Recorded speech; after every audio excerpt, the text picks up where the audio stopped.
Research, who is organizing today's online discussion forum on the very relevant topic of socially just climate policies at a global scale. Which way forward?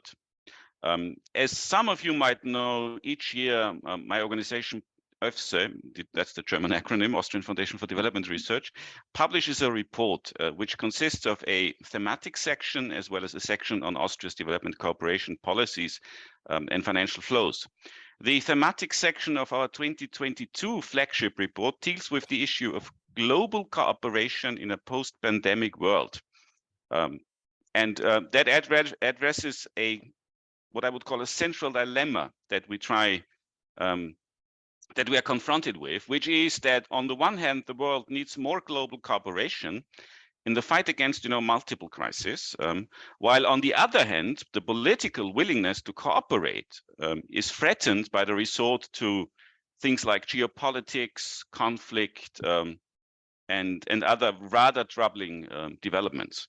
So in the publication, we have included a number of articles covering, amongst other things, trade policy, global health policy, supply chain resilience issues, commodity markets and their functioning, as well as development finance.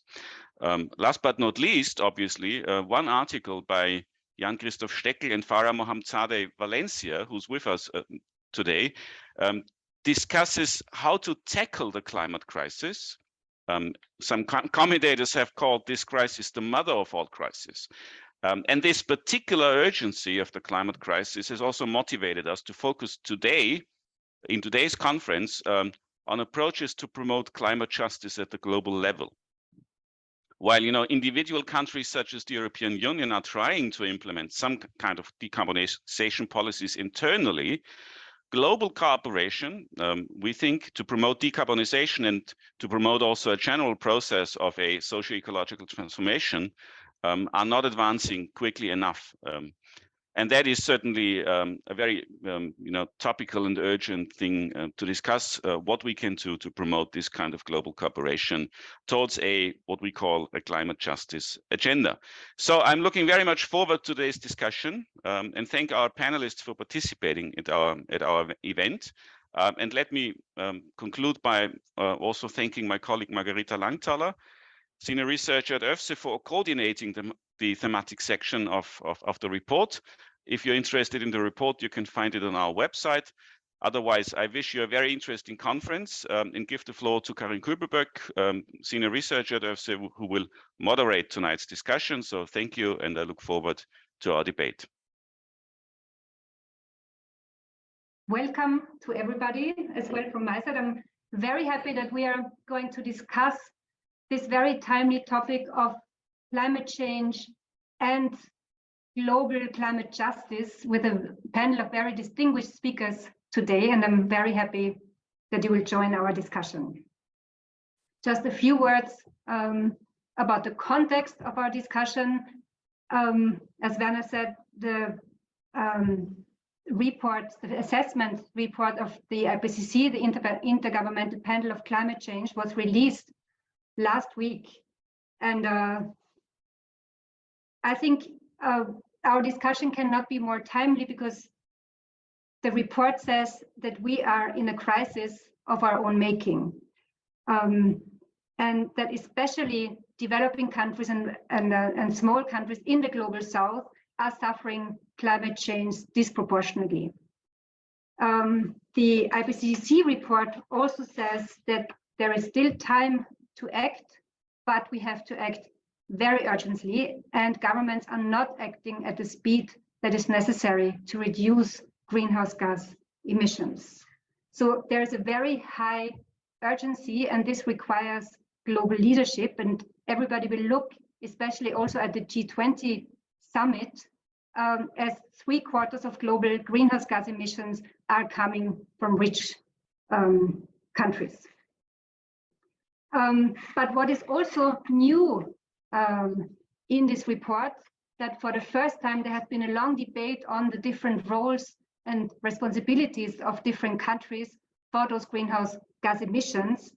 And the last COP, the last conference on climate change, so also a historic win for vulnerable countries, as finally the world's government agreed to set up a loss and damage fund to help countries to recover from climate devastation.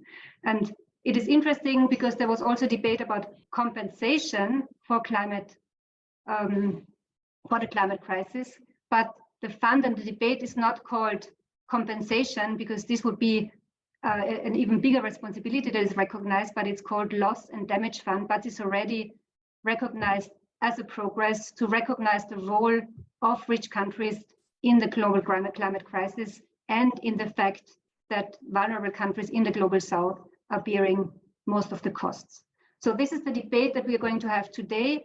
On one hand, what does the IPCC report mean for our concrete topic?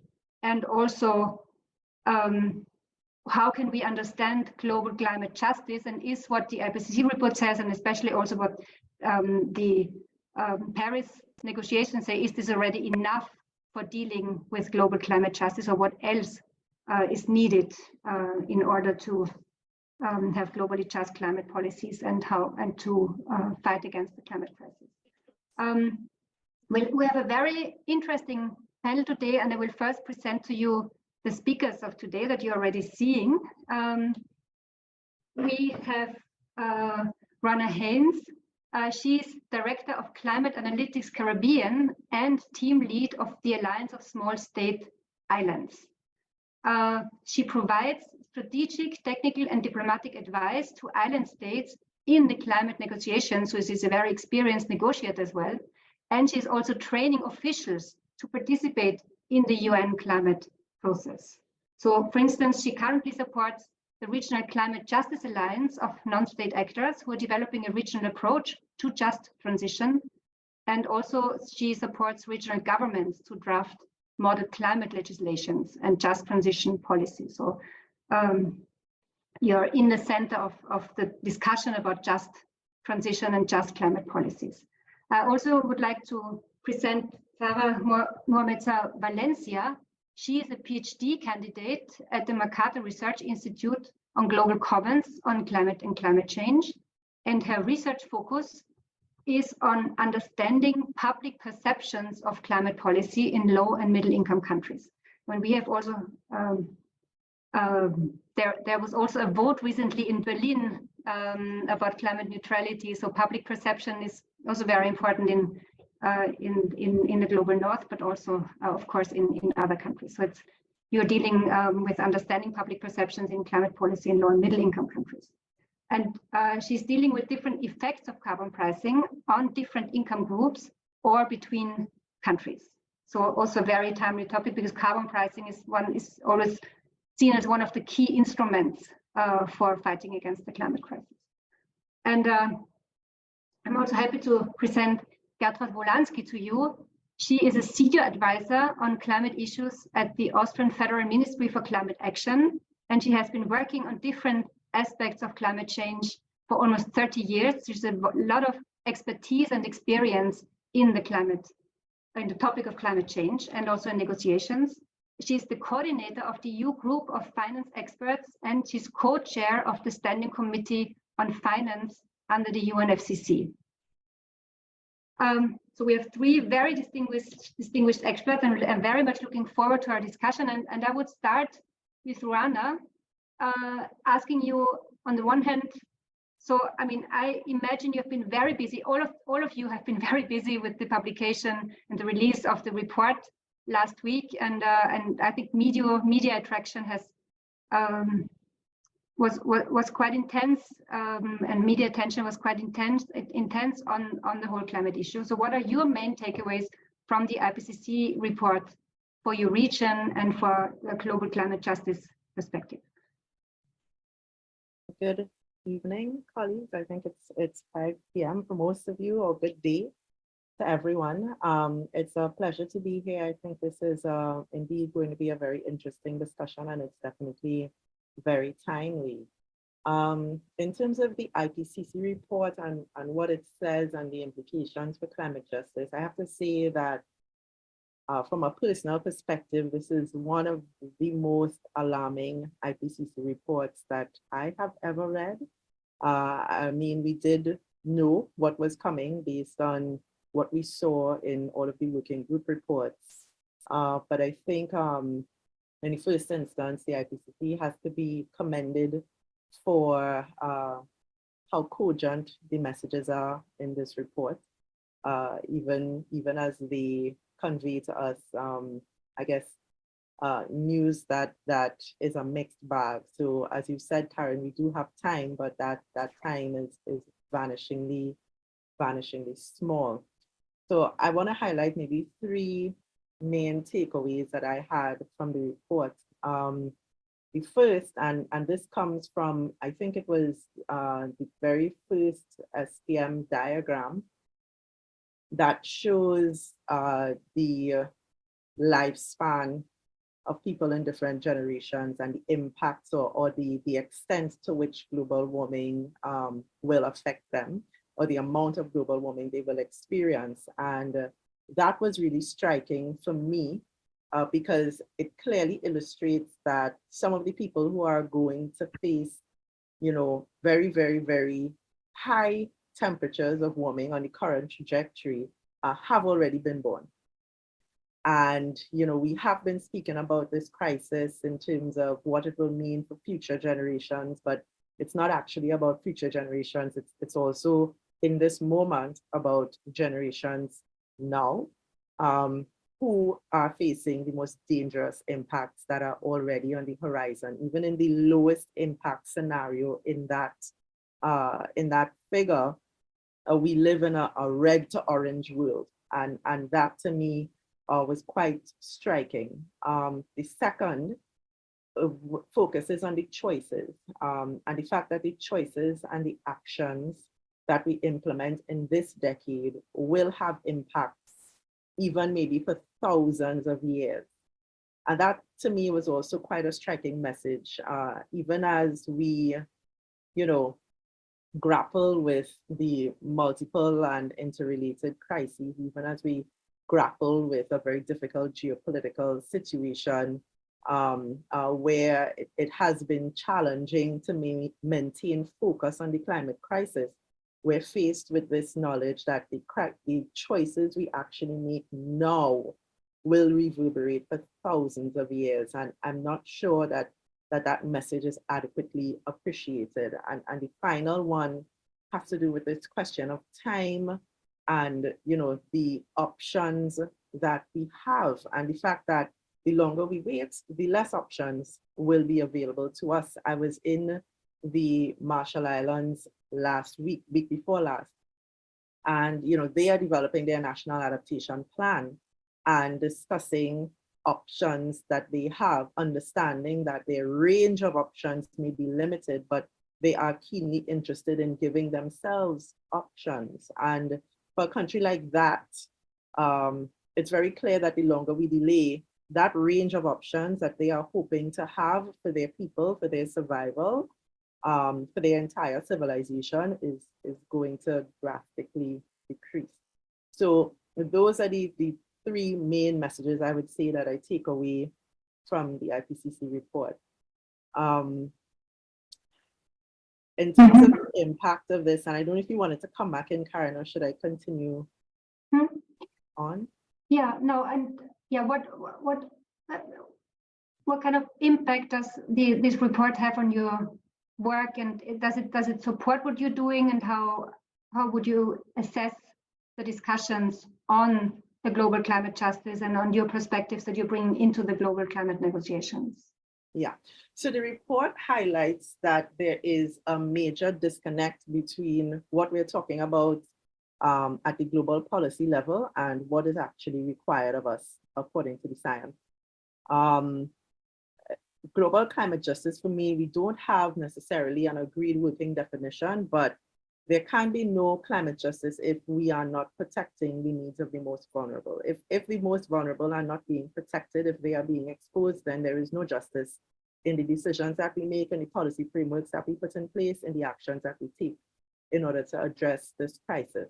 My work at the regional level involves bringing a very, very diverse range of stakeholders to the table to discuss a Caribbean approach to climate justice and to nail down what it would mean for the Caribbean as a region in different spheres of work. And one of the things I want to highlight from that discussion has been the inclusivity of it. And so it is a climate change discussion, but everyone is at the table. So those who are working primarily in the human rights field, those who are working on women's issues, those who are working with indigenous groups, those who are working on,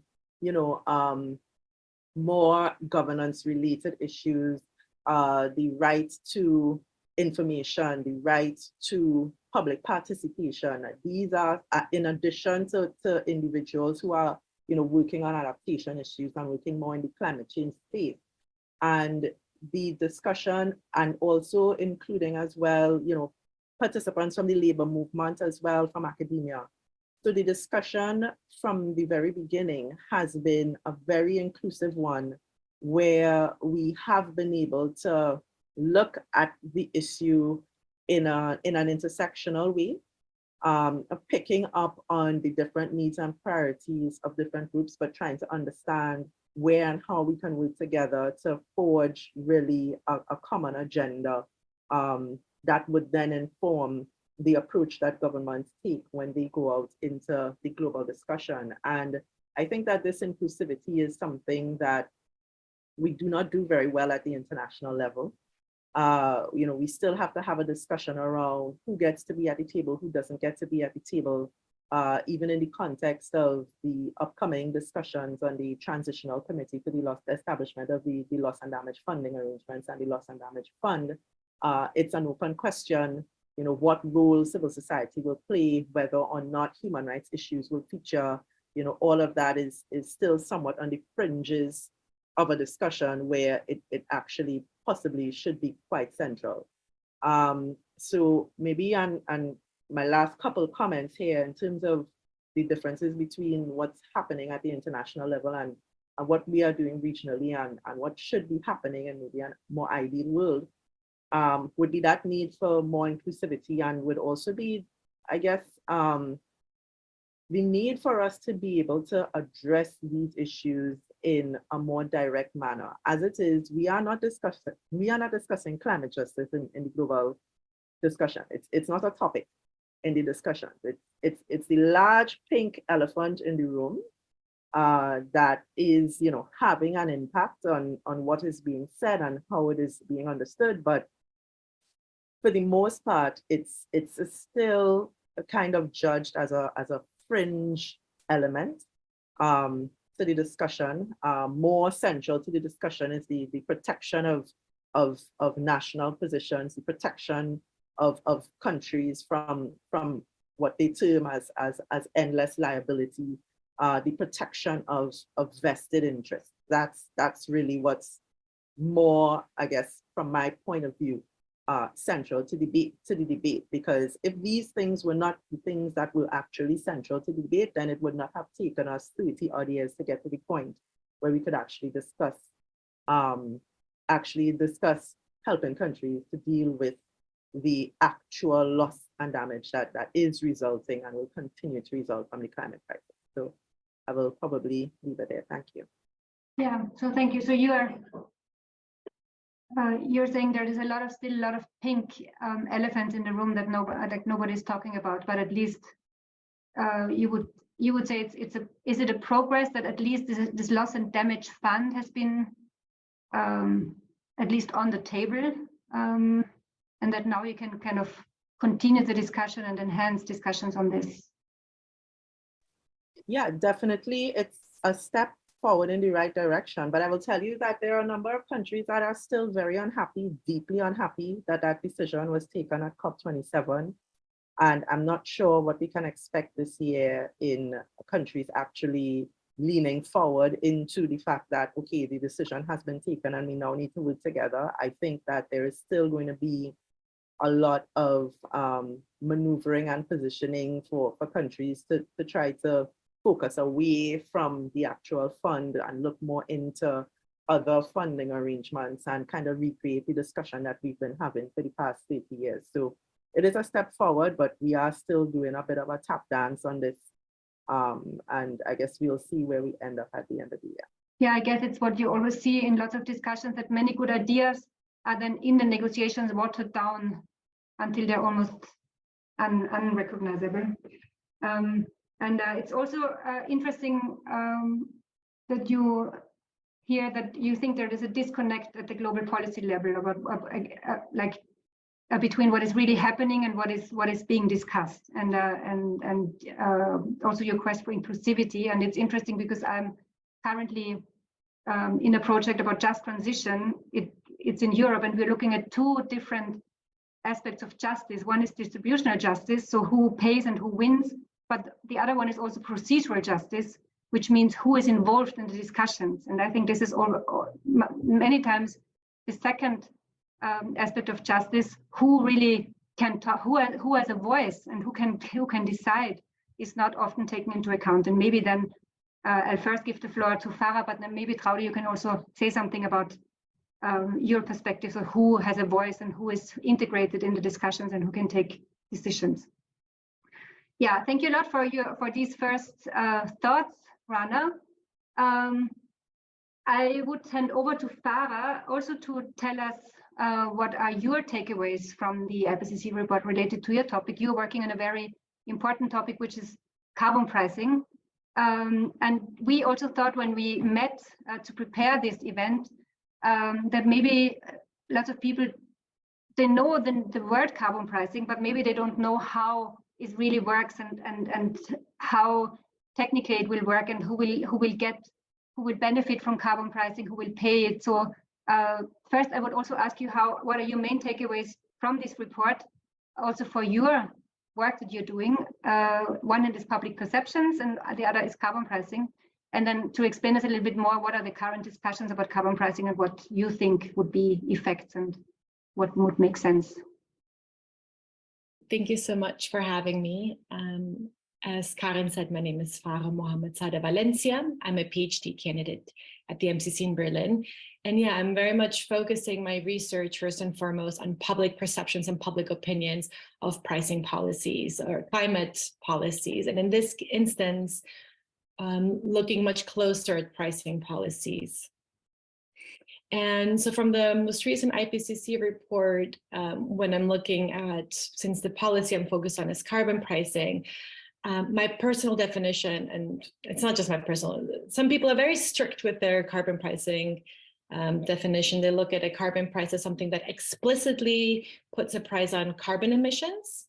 But I also include other policies such as fossil fuel subsidies as an implicit carbon pricing policy. A fossil fuel subsidy is, in this case, a negative carbon price. So if there is a market value for, let's say, gasoline, so that's the general market value that has been put in place, a carbon tax, for example, on CO2 emissions would also consider what would be the impact of a specific gasoline, for example, on emitting CO2, and pricing these CO2 emissions to also be reflected in the price. So not just what are the cost benefits of it on a pure market base, but also internalizing these negative externalities. So this negative effect on environment and social well-being, for example. In the case of a subsidy where government is paying a large portion of government revenues to make it cheaper for the consumers, for example, at the tap to fill their gas tanks, the government is effectively making it cheaper to use these fossil fuels. And therefore it's considered a negative carbon price because instead of making it more expensive, they're making it cheaper to be used. And what I like about this recent IPCC report with regards to carbon pricing is that it looks at both a positive carbon price and a fossil fuel subsidy as something that needs to be tackled simultaneously. So no longer just talking about a carbon tax, but also considering fossil fuel subsidy reform. And I think this is a positive development because when I'm looking at my current research, where I'm looking at public opinion surveys of carbon pricing policies, the majority of these surveys are conducted in the global north. And they primarily look at how public opinions are around explicitly carbon taxes. And very, very few have actually looked at how public perceives fossil fuel subsidy reforms. So at this point, we know a lot about public opinions from some countries and very little from other countries. And as Karen was saying, Ms. Rowena was also indicating, these distributional aspects are interesting to know, like who's going to be impacted, but the procedure, like who has a voice, whose opinion do we value, what do we know about different ways that these policies are perceived is limited to high income countries, specifically on carbon tax. And what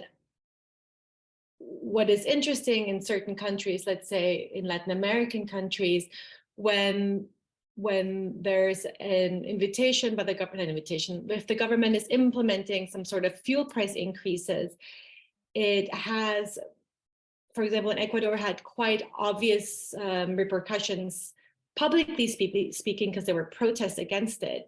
And that is in parts because the public opinion hasn't been considered. And this is the nuance, these sorts of nuances can be useful both in just at the very basis of like democratic participation in policy making, but also for creating more effective policy if the governments understand what in general a public would perceive as more supportive or more acceptable than maybe a climate policy that is also considered hand in hand with social repercussions and social thinking could actually be implemented, as opposed to, as in the case of Ecuador, was repealed. So the fuel price increase was presented in 2019, massive protests, repealed. And in parts it was because the policy was being seen as anti-poor and would make the poor households worse off if the fuel price increases. Whether or not that is the case is debatable. You can look, there's distribution analyses that would have said in Ecuador, it would have not had a negative impact overall on poorer quintiles, but the public perception still remains very valid to understand first and foremost. So even if all the analyses point at a great distributional outcome, if the public isn't involved, if you don't see the public perception, a policy might just not be as effectively passed as when you do consider and when you do understand public opinion around a certain topic, especially today and age where social media, protests, Twitter, all of these allow for a greater coming together of the public and for voicing their opinions. So public opinion still isn't mentioned very much in the IPCC report. Public stakeholder in general is of course always invited and welcome, but this I find is still quite lacking in these reports with regards to carbon pricing. With regards to other policies, public opinion is a bit more considered in the report. For example, carbon dioxide removal, public opinion plays an important role, but carbon pricing and subsidy reform has not been as highlighted by the IPCC report with regards to public opinion. But I will leave it here and see where the conversation. Yeah, and I think that's a very important point to see also how information or if information can change also public opinion, because maybe there is not enough information about what the effects of carbon pricing would be, and also who would benefit and who would pay it. And so I mean, we didn't only see it in Ecuador, but also in France, that there were huge protests against an increase of fossil fuels, basically. And I don't know, did you find anything about the role of, I don't know, information campaigns, education of how to make those policies more accepted, and also how to design policies so that they're distributionally just? Because of course, poorer people have to spend more of their income on fuels, for instance, or on other products. Sure, it very much depends on each country context. For example, in Guatemala, it wouldn't be so bad on the poor quintiles because Guatemala's poor households are mostly using biomass. So a fuel on, let's say, LPG, the tax on LPG wouldn't affect the poor households. It would really affect the richer households. So that would be kind of seen as progressive. But assuming it has a negative impact, an idea would be to transfer, to use a revenue generated and transfer it back via lump sum transfers, targeted potentially to those most affected and to the poorer households. And in Latin America, for example, there exist social security schemes that are currently used by the governments to give the poor households, the poor population, I'm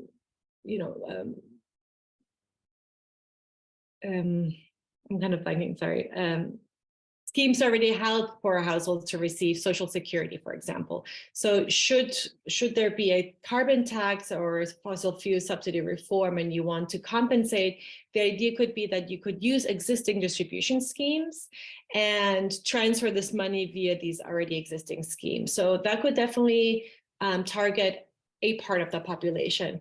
But if we look at, let's say, the lowest quintile of any given population, you're trying to understand who among the poorest will be affected the most.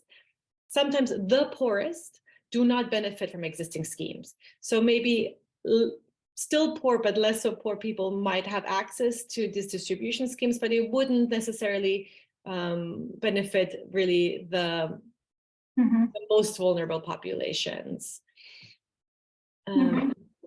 Yeah. So it's on one hand really a question of how you design specific policies and to really look who would benefit from compensation from certain measures and who really spends what part of their income on these energy heavy fuels. And with your questions to communications campaigns, there have been studies to see whether or not it would increase, whether or not support would be increased if you maybe don't call it a carbon tax, but if you call it a carbon contribution, or what if people are more informed versus less informed about how it might affect them. There have been studies, not long-term studies. So they know, for example, if you see a video right after the video, you would be more inclined to support a carbon tax if you understood it. But do these effects last long-term for any given time, or is it just a momentary thing? So currently the research is still unclear. Of course, the expectation would be that information campaigns and greater visibility would definitely increase. I mean, we've seen it in the other way, you know, we've seen it with fake news increasing kind of disbelief. So I think it's only reasonable to think the other direction as well. But at this point, studies haven't necessarily confirmed that effect long-term, whether or not it changes opinions. They have confirmed it for short-term, that it does positively influence people's opinion if they understand better how they might be affected or what the policy actually does. Yeah, because I had an interesting experience. I was one of the facilitators of the Austrian Climate Assembly.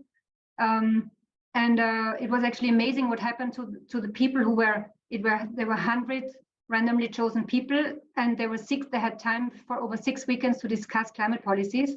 And it was amazing to look what information can do if people get really good information. And they were at the end of those 6 weekends, they really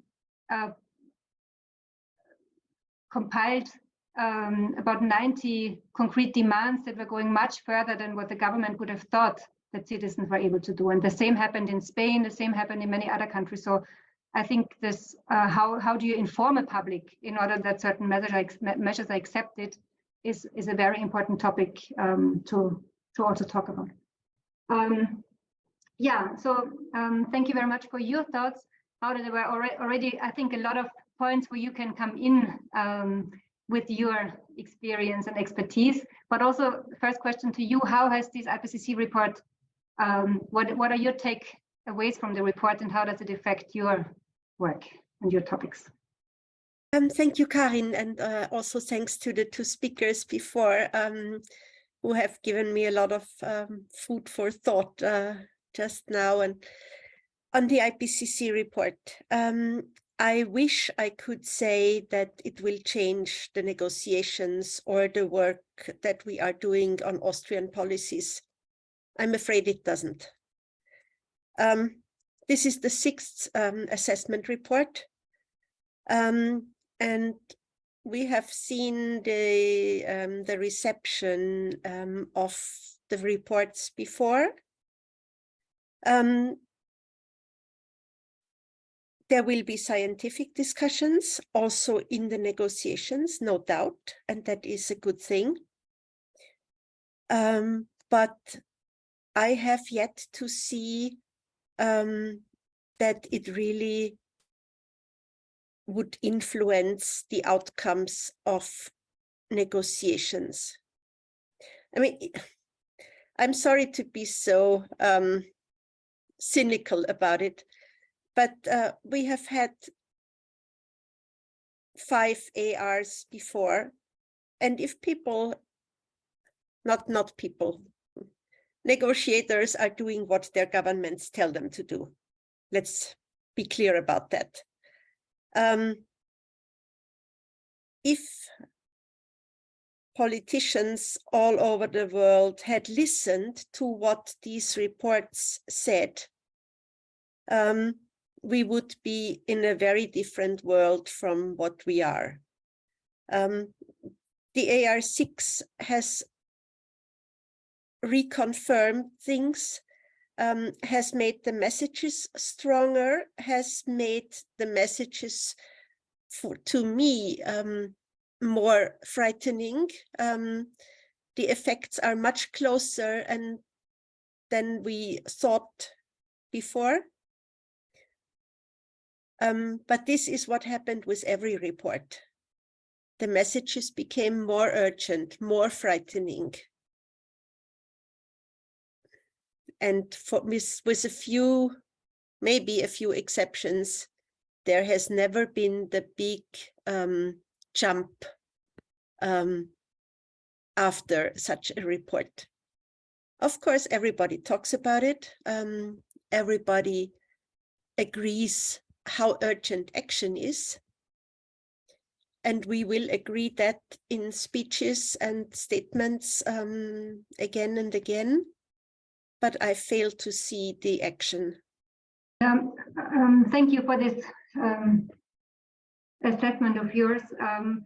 And I mean, you have been in many negotiations, and so my question would be, and also because Rana talked about the pink elephant that is not talked about, is what would it need to kind of be more honest, or is between the negotiators, is there an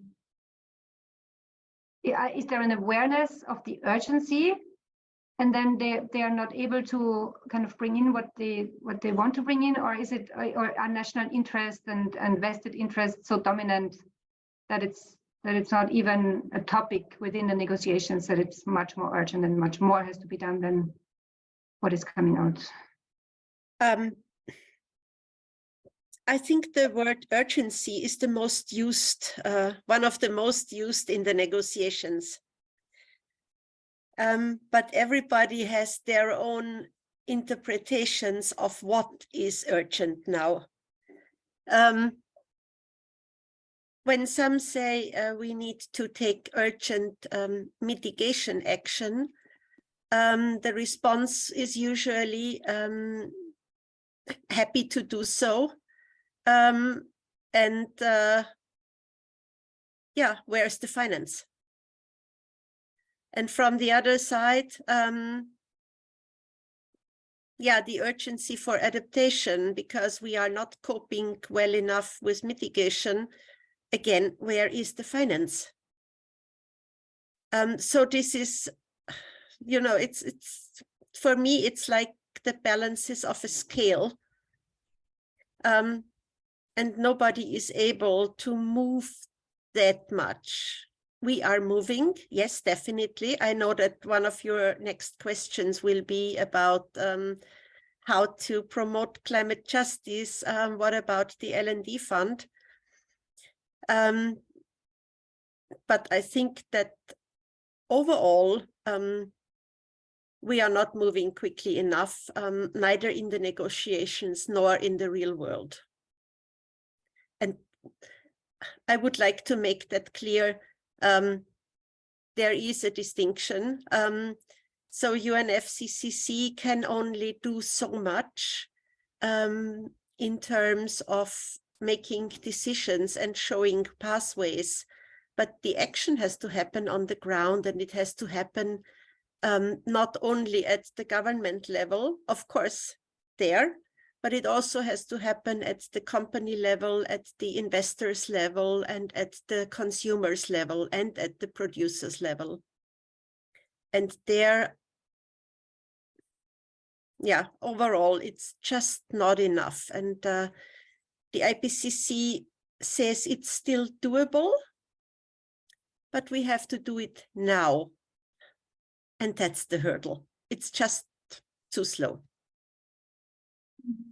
Yeah, I think it's always, when a new IPCC report comes out, it's still the same message. It is very urgent. We have to act now, and the time gap is closing. So it's only the time gap that is closing more and more. But maybe the difference is that the effects of climate change and the effects of the climate crisis become much more visible, even like not only in the global south, but also in countries like we are in Austria and Farah's in Germany. So that also in Austria we see that we have a water crisis, and farmers already see that they cannot water their plants anymore because groundwater levels are shrinking, and so we see the effects of this climate crisis also much more immediate as we had thought actually some years ago. Do you think this is somehow changing the dynamics, that we also see effects on the rich countries? Of course, we see effects on the rich countries, but they are able to cope because they can pay for fixing it to some extent still. There will come a point when paying for fixing it will not work anymore. But it's, of course, much more urgent in developing countries, who in many cases are not able to pay for mitigation, for adaptation, and for loss and damage. So the request for funding is a very just one.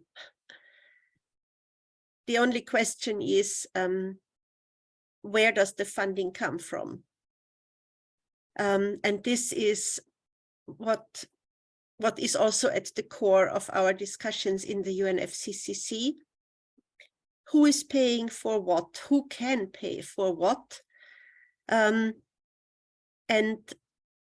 is it still just the old divide between North and South? In fact, we know that there are South-South flows.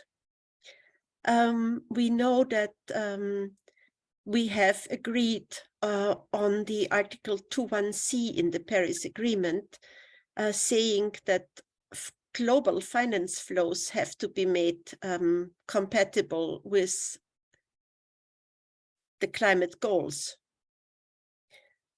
And that concerns everybody, and that has to concern also the polluters, and carbon pricing comes into it a lot. Carbon pricing is a very, very difficult thing to do, even in European countries, as we have seen, or we are still seeing in France and others. But I always love to listen to a colleague from the Alliance of Small Island States when she says, if all subsidies to fossil fuels could be converted into climate finance, the problem would be a lot easier. And if we could make the fossil fuel industry pay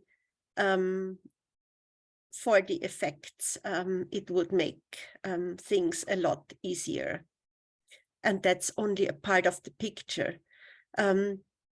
again, looking at what we are doing, I recently looked it up. Austria is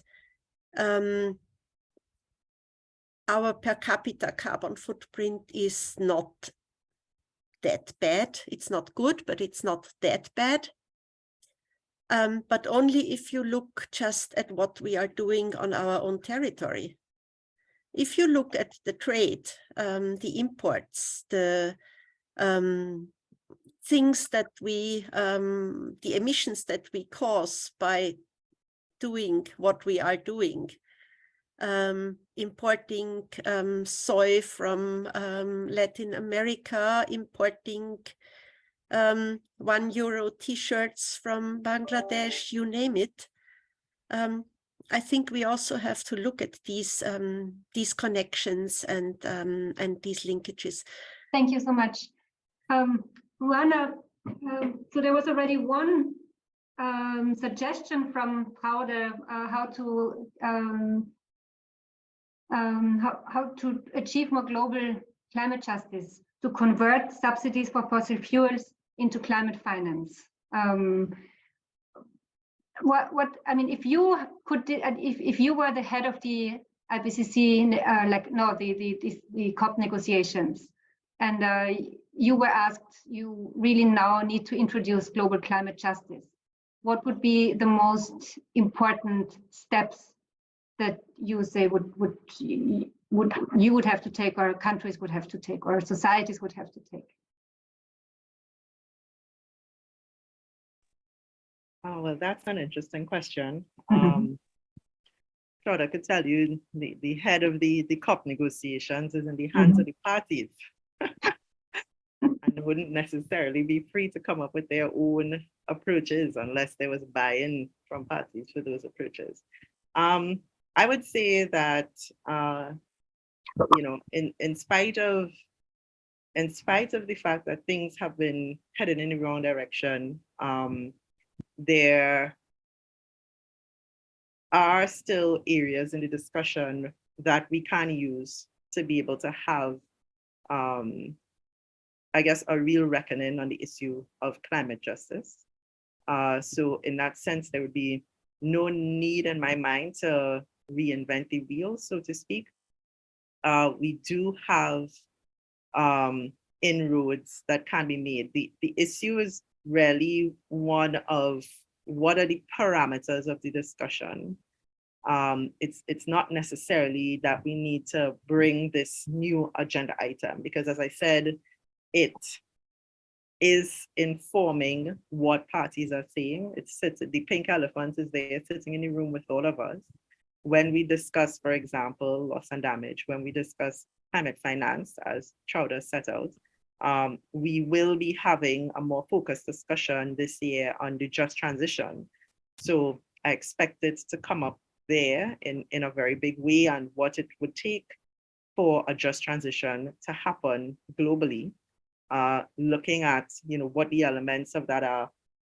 That is, if we can agree that we are speaking about the same transition. For some countries, they are only speaking about a just transition of the workforce. For other countries, we're speaking about a just transition, a global just transition to a low carbon economy globally, right?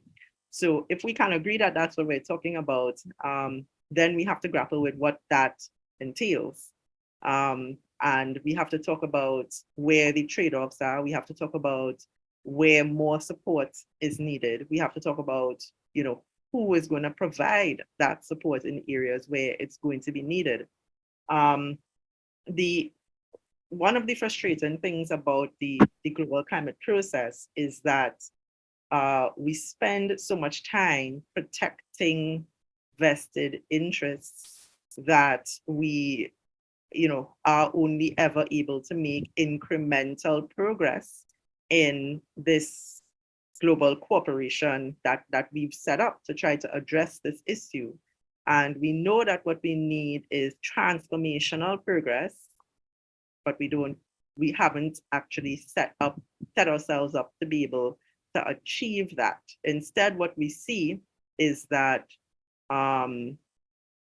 what is happening in the real economy has more of a direct impact on how fast we might be willing to move in the discussion. So we are not then driving the ambition with what we agree to do, but what is driving it is, again, vested interests, outside actors, private actors, and how fast they are willing to move and how fast they are, saying to governments in the closed rooms and the boys' clubs, how fast they are telling them they want to move. So we are ready now for this renewable energy transition.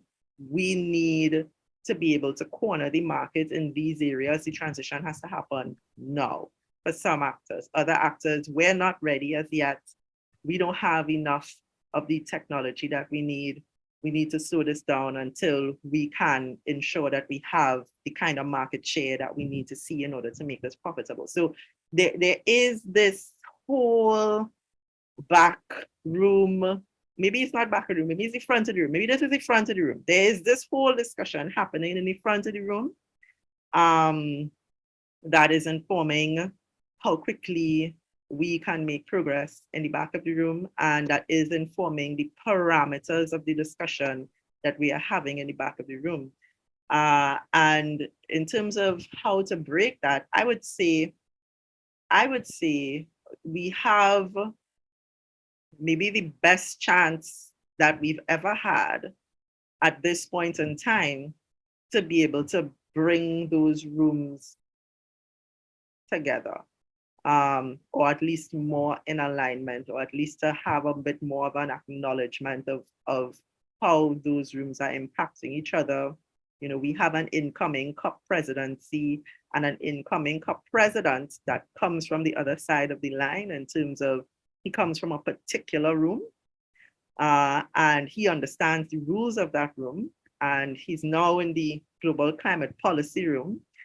So I think it would be very interesting to see how in the current scenario, especially with the current IPCC report, and I may be slightly less cynical than Chowder on the IPCC report and the value of the report. And I would recall that before we had the special report on 1.5 degrees Celsius, the whole world was talking about 2 degrees Celsius. So IPCC reports can have an impact. I agree, though, that the question remains as to how tangible that impact is going to be. But now that we have the IPCC report, now that we're in a year where we're supposed to be doing the global stocktake, where there is a high expectation that what we agree this year will have implications for international cooperation, will have implications, strong implications for the next round of NDCs, and also on what countries are doing in the pre-2030 period.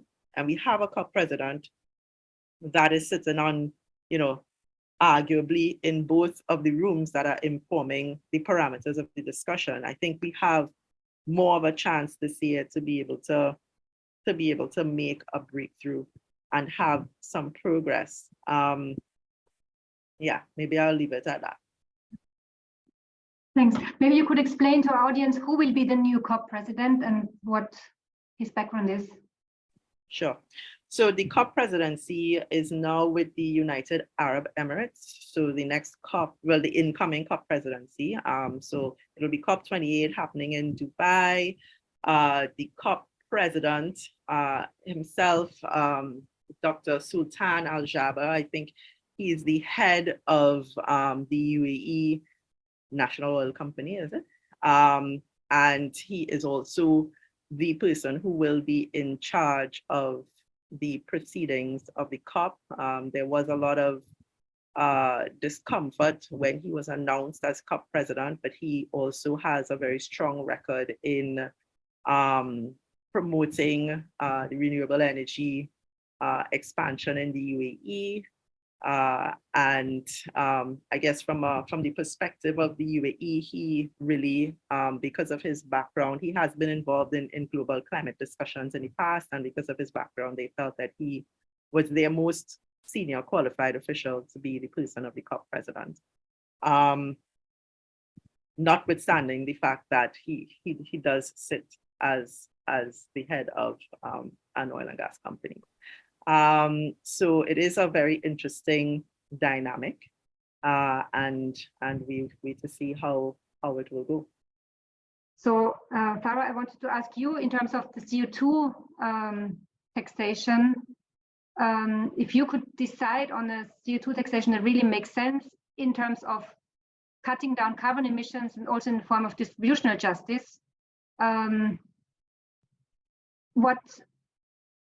also compared to what is happening currently at the EU level, because there is a discussion on carbon trade and carbon tax and this Just Climate Fund that is going to be financed with those emissions, like with the CO2 tax. How would a carbon taxation look like that would make sense, both in terms of income and in terms of reducing carbon emissions, but also in terms of distributional justice? I mean, that's the $1 million question. I think if we look at it in a very theoretically ideal way, which is what most of research kind of like starts with, like what is the theoretically ideal way to do it?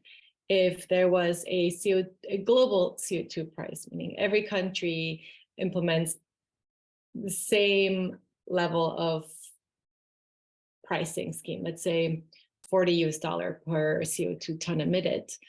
So first, everybody does it. So there's no leakage. Some countries do less, some countries do more. So if every country would do it, that would be like the beginning. And from there, what you could also imagine is kind of a just way, potentially, like keeping in mind historical CO2 emissions and future and current, etc.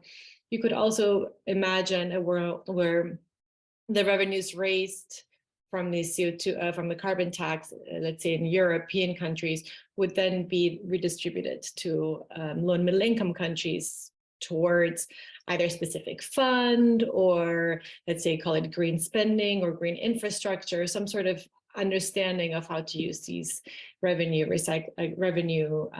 that would be transferred. That would be, let's say, like the most ideal way to make it as, let's say, cross-country just as possible. And then within each country, I mean, there's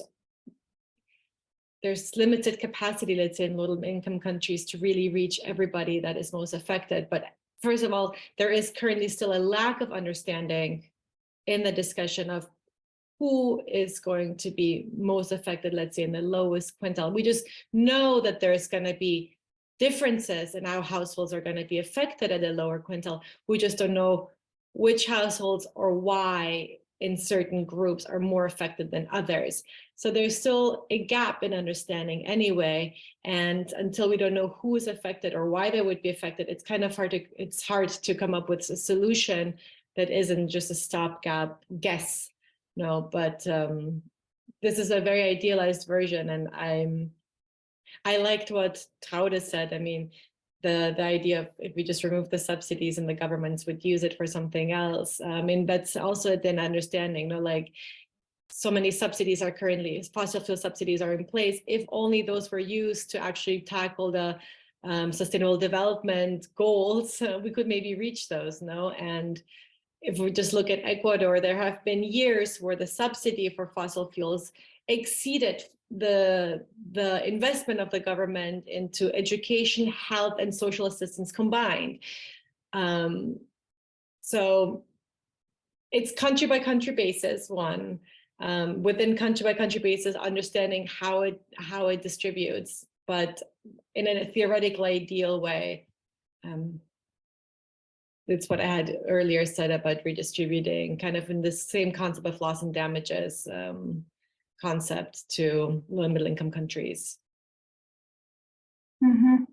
Yeah, thank you. I think it's important what you also said about recognizing the historical responsibility of emissions and not only the current emissions in terms of compensation and in terms of who has to reduce how much and who has to pay how much, basically. There is one question in the chat by Johanna, and she asks, about, oh, there are already more questions in the chat. What specific, I look at the other questions too. What specific role do you see for civil society players to trigger change? Because Juana told us that this year there's a lot of opportunities actually to trigger a change, at least in the discussions and dynamics, because of several aspects. And what suggestions would you give civil society organizations that work in development cooperation and want to target climate justice throughout their work to support their partners in the global south? Treat this company about the carbon credits, carbon markets in the sector. Let's maybe first respond to the first two questions. Civil society players in the global climate debate, maybe, and then also concrete civil society organizations who have partner organizations in the global south. What could they do to support them for taking part in the work in terms of the climate crisis? And there are several types of work that can be done, of course, from a civil society perspective. Who wants to? Maybe Rana, you work with a coalition of civil society organizations on climate crisis. What is the specific role of civil society, and yeah, how could this be? How could this make sense in advancing the discussion and the action? Yeah, there's no means of actually being able to implement climate change solutions, especially not in the region where I'm from, without the government partnership with civil society. Governments can only do so much. Fiscal space is limited. Sovereign debt is high. Priorities are many. Civil society is key for being able to reach people that governments cannot reach for whatever reason, and also for being able to actually help to generate solutions that work and that are sustainable. Civil society in my region is chronically underfunded. For the most part, the Caribbean is considered middle income or high income countries, and there is no financing for the work that the civil society in this region does. It's very, very limited. The financing that is available is very, very difficult to access. Most civil society organizations are being headed by women. They're also being driven by, people who are receiving very little to no compensation for their work. People who have to also maintain full-time jobs in order to be able to support their families while they do their work. Civil society work in the environmental or climate space in the Caribbean is considered to be work for martyrs and those seeking martyrdom, especially in instances where it might bring you into direct conflict with political priorities of the day. And so I would say one of the main ways to be able to support that work and to support partners is by actually sharing resources with them. There's no, major philanthropy in the Caribbean that's operating here, so to speak, to be able to provide philanthropic sources of funding for the work that civil society does. So especially when it comes to issues around climate justice in particular, I think even giving a listening ear to understand the perspective is valuable. Civil society organizations of the North do have a different type of relationship with their governments. There tends to be, from my perspective, more opportunities to engage and opportunities to influence policy.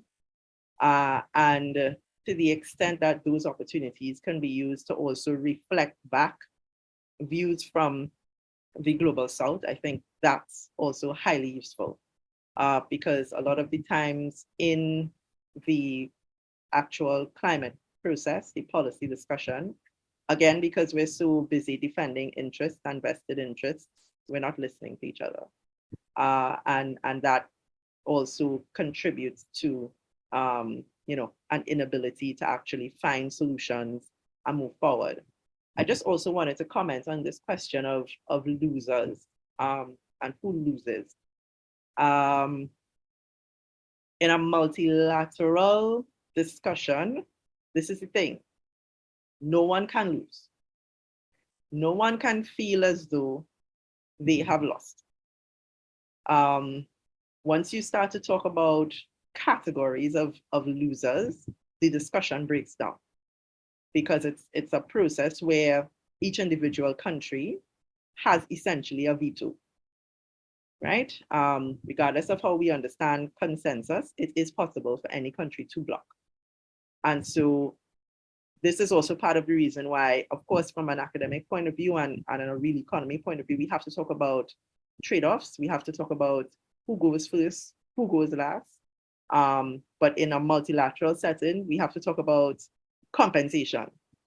That's really where the discussion, to my mind, needs to be focused, because it's very clear that there will be trade-offs. It's very clear that there are some who should be going first, others who can afford to go a bit later. And it's also very clear that there needs to be a mechanism to compensate those who will bear the brunt of the measures that are being taken. Yeah, so I don't know how far we will get if we frame the discussion in terms of winners and losers, especially since at the end of the day, if we end up in you know, bringing to life this 3 to 4 degree scenario that we're currently in, we all lose. Yeah, I think this is good to make it clear that everybody's going to lose if we continue like this, and it's good to frame it, to see how to frame this. Gertrud, you wanted to come in also into this question of the role of civil society, and maybe also you could address also the role of civil society in this information, like in the role of information, and in terms of because I have in mind the vote in Berlin that just happened, and that Berlin, the inhabitants of Berlin rejected the request for making Berlin more climate neutral already in 2030. So how's the role of the civil society in the global climate negotiations and discussion, and also maybe what could be their role in this increasing the amount of information that is available to people who are not politically active, maybe. Thank you. Yeah, I wanted to make a couple of points following up on Ruana. But starting with the vote in Berlin, I didn't read much about it, but it seems that the problem was that not enough people voted at all. It's not that they actively rejected, they just didn't take it up.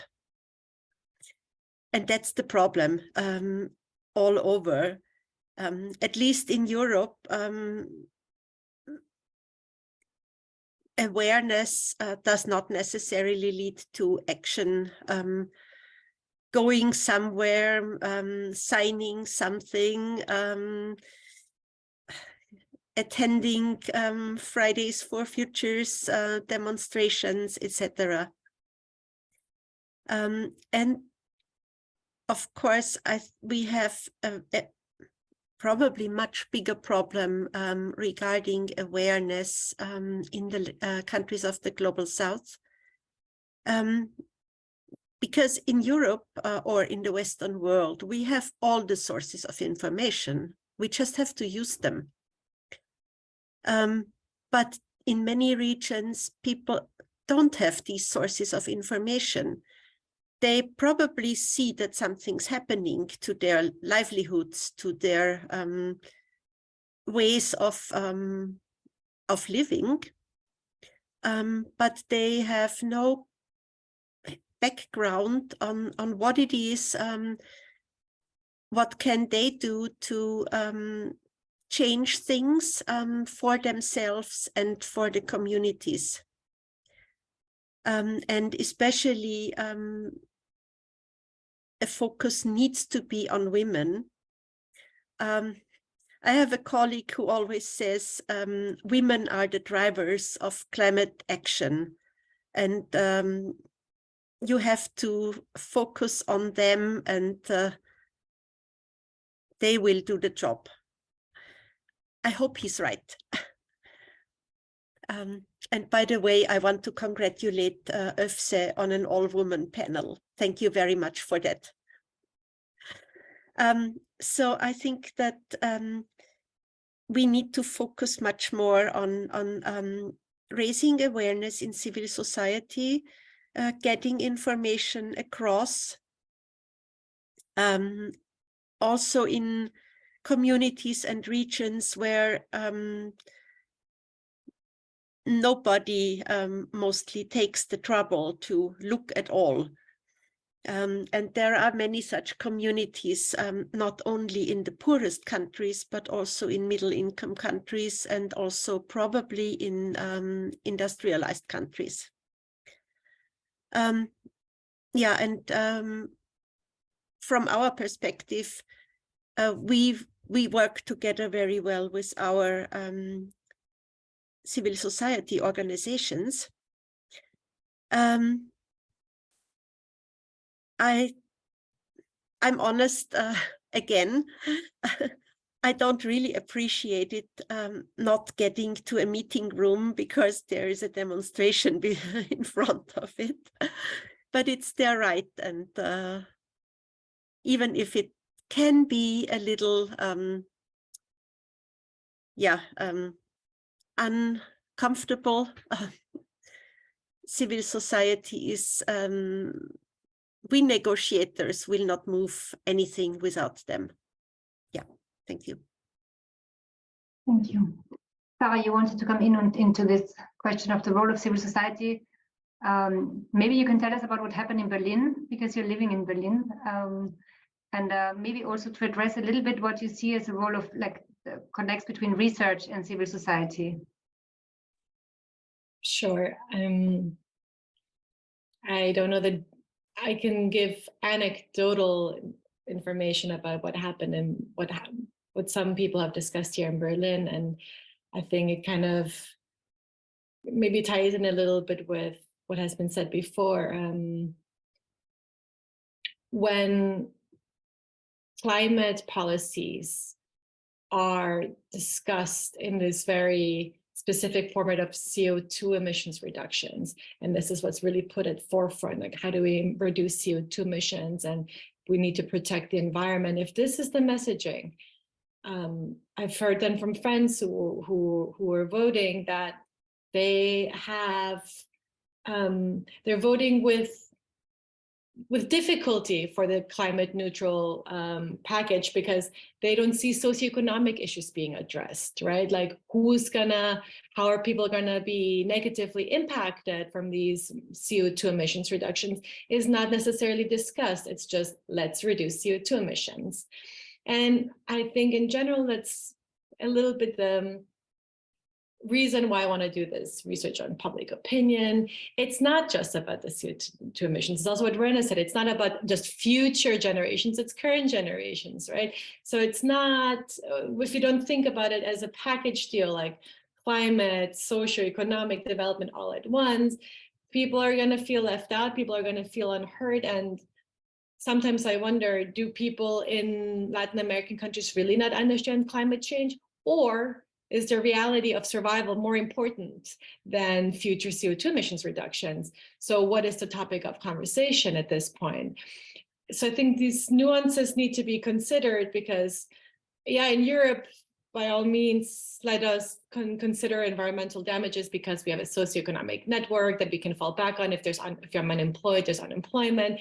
There are all these things in place that allow us to think beyond our daily needs and think about long-term future. But if we don't start discussing more regularly in terms of the socioeconomic realities of other countries and what the public sees and what the public perceives as unjust climate policies that negatively impact them, we're going to have a hard time making climate policies. And climate policy needs to happen, but it doesn't happen and cannot happen in this vacuum where we, like, on the one hand, we're protecting vested interests because they have the most political agency. On the other hand, then we, the public wants to speak along and they do protests and they're, is that really effective? I don't know, but it's one way to make their voices heard, right? So there are challenges that we're trying to address here. And it's a question of which frameworks do we use to understand these different needs, and which communications campaigns would be efficient? Of course, communication, but like, what do the people think? What do the public want? What is it that they're lacking in information? And so I hope to add that these conversations become more nuanced over time, because of course it's always lacking in information. It's just now a question of kind of what and to addressing whom.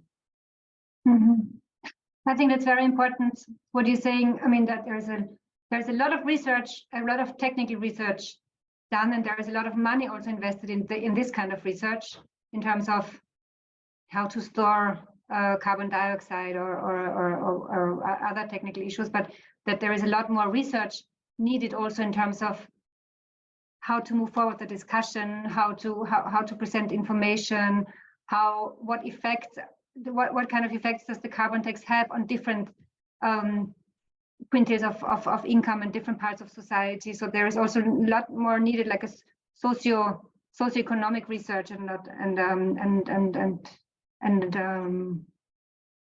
nuance the discussion and to be able to have an informed discussion about those issues. And also about the effectiveness of civil society action and also involvement of civil society into the discussions, also public involvement and public engagement. It's nice. There's a discussion already going on also in the chat about the participation of women and the role of women in climate issues, and there is an agreement that women play an important role and have to play a more important role in the future, which is nice. I have a concrete question also, and maybe I also start with you, Farah, because you've been working on this. What is your position on the carbon border adjustment mechanism that is currently introduced in the European Union? Do you think it makes sense? Do you think it is enough? And also maybe the others can come into this discussion. Farah, do you want to comment on this? Sure. So for this conversation around the CBAM, so this carbon border adjustment mechanism, the research is still kind of, research is still fairly new on what effects it could have on household level and also on low and middle income countries outside of Europe. But I can maybe reflect one of the worries is that it could negatively impact the GDP of low and middle income countries that currently don't have some sort of carbon tax. So should they be exporting goods, they might have a hard time exporting it to Europe if it's way too expensive for them to export. So those are just some of the concerns that I am familiar with. But so is it just, as it exists right now, not necessarily. I think I don't know what regulation or how you could make it just if it kind of like creates a border where, like, I get that the incentive is to make other countries follow suit and also implement some sort of carbon tax adjustment for themselves. But as it stands right now, it would primarily hinder exports, for example, to Europe or other CBAM countries from countries that don't have these sorts of mechanism in place. So what that could look like, I'm not at a position to say right now. I just can reflect some of the concerns that I have heard, and I would leave it at that rather than. Manu, do you want to comment on the CBAM? Do you have a position on this, or have you looked at this? I don't have a personal position on it. I have looked at it, and yeah, I tend to agree with what Farah has said in terms of some of the concerns that exist, and in terms of you know, the fact that it could actually very seriously negatively impact countries that are relying on this trade, and exacerbate existing problems and existing challenges with actually being able to achieve sustainable development. I think, though, somehow, I don't know if I would, I don't know if I would say that it's all horrible and it needs to be, you know, thrown out.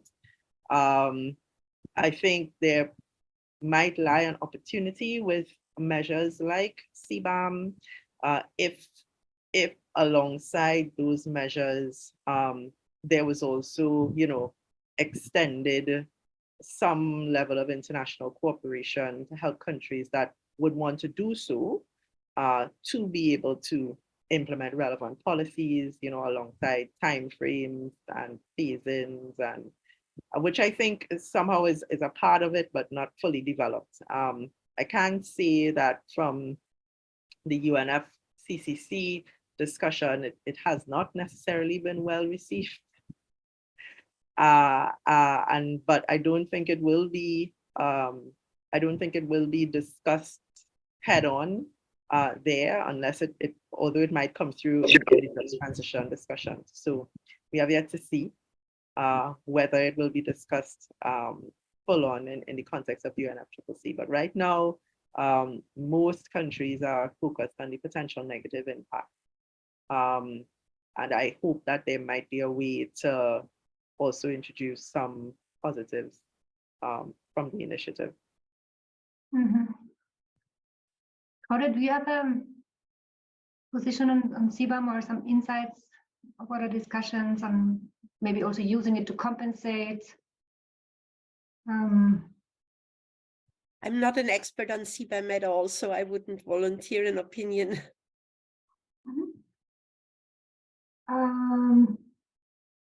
There is one question in the chat about carbon credits, carbon markets in the sector of agricultural production. The question is, there's been a lot of voluntarily led projects and actions on carbon credits, and but it fails to treat this, like, since the most earliest research based on this shows companies fail to treat it responsibly in terms of certificates and in terms of carbon credits. Is there anybody who can comment on this? Yes, please, Claudia. Well, I don't know if there is anything about it in the report, I must confess. But in principle, I'm very skeptic about voluntary carbon markets, especially in the agriculture and forestry sectors, because there's always the question of permanence, of monitoring, of the baseline, of well, influences that we cannot prevent, like natural disasters. So we had terrible discussions about it in the CDM. And I guess the colleagues are having discussions of a similar kind now in the under the Article 6 negotiations. And as a voluntary market is usually much less regulated than a market under the UNFCCC, I do share the concerns.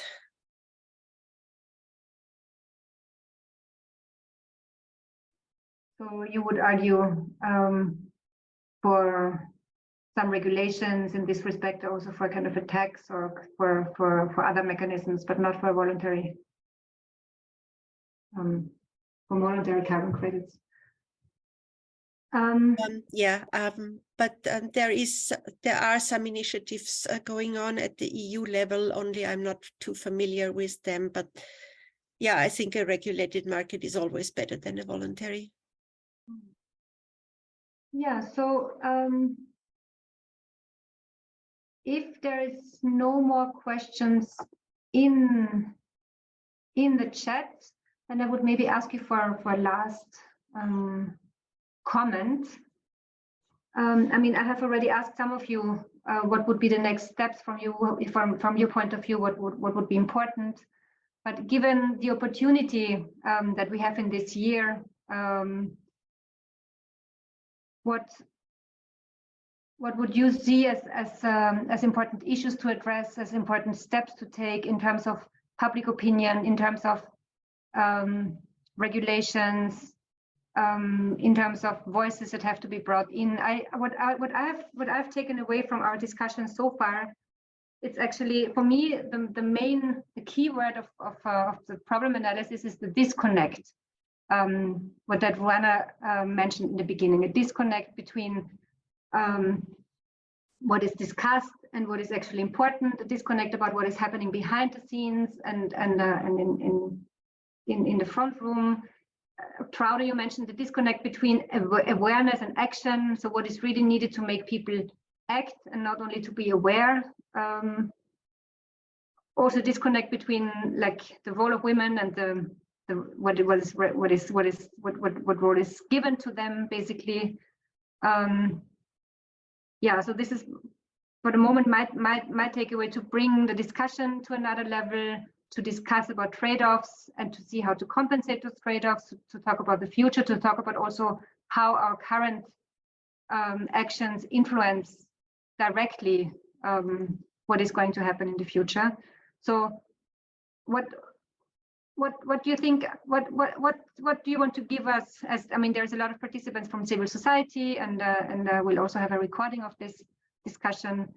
What are the next important steps to be taken in the different fields? Maybe also for civil society, for government, for information, how to take this opportunity that is there, that Ruana talked about. The discussion is more open at the moment. What do you want to give us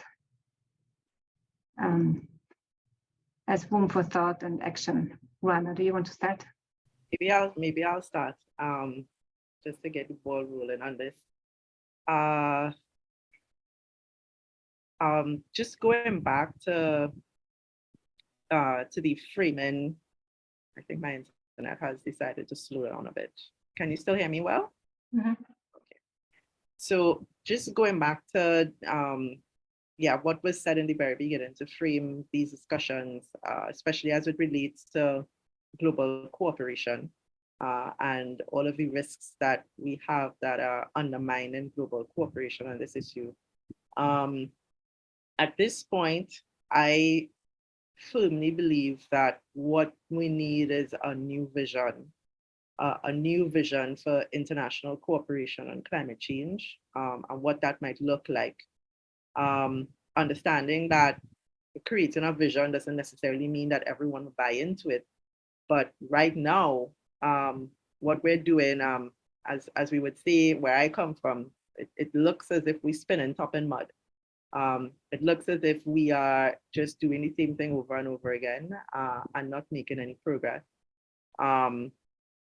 And this year, with the global stocktake, the international community, we have charged ourselves with the awesome responsibility to assess our implementation of the Paris Agreement and all of the Paris Agreement goals, and to essentially make recommendations for how we close the gaps in that implementation, including in relation to international cooperation. And, you know, we set ourselves the task of visioning a new model of international cooperation on climate change, but the process isn't actually set up for us to have that discussion. And so it needs to come from somewhere. And I would very much like to see civil society around the world mobilizing around that idea, understanding that we cannot solve every problem at the same time. You know, questions around sustainable consumption and production, the degrowth debate, all of that is highly relevant. But none of that can happen like that in terms of, you know, what it actually means. But if we could start to, I guess, coming out of this year, be thinking about what it would take and how it would look if we were actually organized to be able to deliver on what we promised we would deliver. To me, that would at least be a start. So as very high level as it might sound and not so believable, that's where I would start. Thank you. Yeah, I think that's a very good point, to come together and to discuss what it would take to deliver, what is needed to deliver. Farah, do you want to continue, or who was? Yeah. Sure, and I think with regards to the research questions that my team and we're addressing this, since we're very often looking at carbon pricing and fossil fuel subsidy reform, the question remains how to implement such market-based instruments, like how do you implement these types of policies while also considering equity and distributional impacts. So making the effort of understanding each country specifically, each income group specifically is already a first very important start to kind of understand what the consequences would be of such ambitious climate policies that have an impact on more vulnerable households, and also to consider the public opinion of people on these policies. I would love to understand with more nuance how the public of other countries perceive certain policies, so that you know, this understanding that if we don't know what people in other countries believe, so we usually believe that they don't know very much. And I think that's a myth that can be busted by focusing more on public participation, if not public participation, at least public understanding and public opinion, because that could also in other ways help policymakers make better communication campaigns. So treating the public as a knowing entity and that has an understanding is something that I would personally like to see more of, especially given the fact that these protests by the public have really impeded climate policies to be implemented. So it's not something to be ignored. They're not a stakeholder group to be ignored or labeled as irrational unknowing. I think there's a lot of understanding and a lot of reasons why people behave in the ways that they do. And if we have a better understanding, we could possibly create better policies that are implemented. Mm-hmm. Thank you. I think that's a very important phrase, actually, to treat the public as a knowing entity, even if the public itself has no actor that is representing the public, but to really look closer into the public opinion and values and differentiate between different countries, what works in different countries and how and what doesn't and why. Yeah, I think it's a very important takeaway that you're giving us as a public.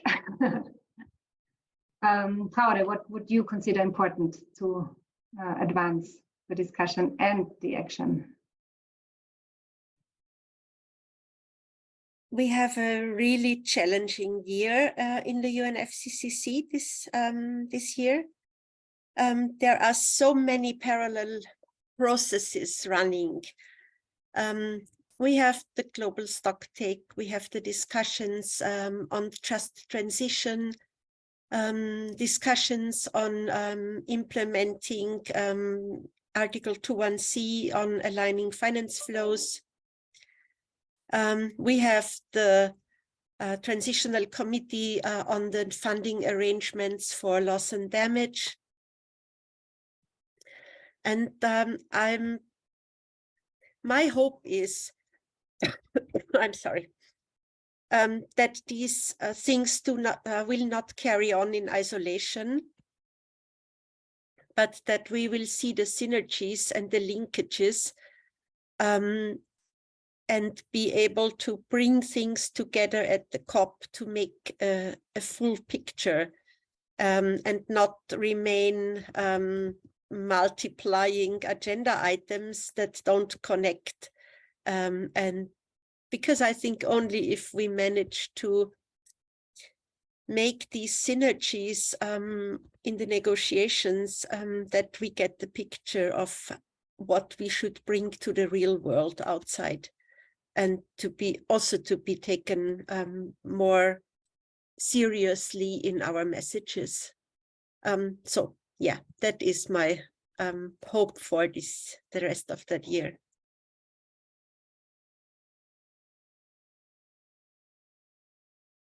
Thank you very much. Those are very important final points that you gave to us, and I think the discussion gave us a lot of food for thought on actually how to connect the dots, how to bring different discussions together, how to be more transparent, and how to close gaps actually, and how to end the disconnect between different levels of discussion between different actors. So thanks a lot for participating, and thanks a lot for your work that you're doing also internationally and nationally for the research and negotiations and activism. I think this is very important. Yeah, I would close the discussion here, and wish you all good luck, and we'll hear from each other, and we'll publish a summary of the discussion. Thanks a lot also to all the participants. Bye. Thank you very much. Thank you. Bye. Thank you. Bye.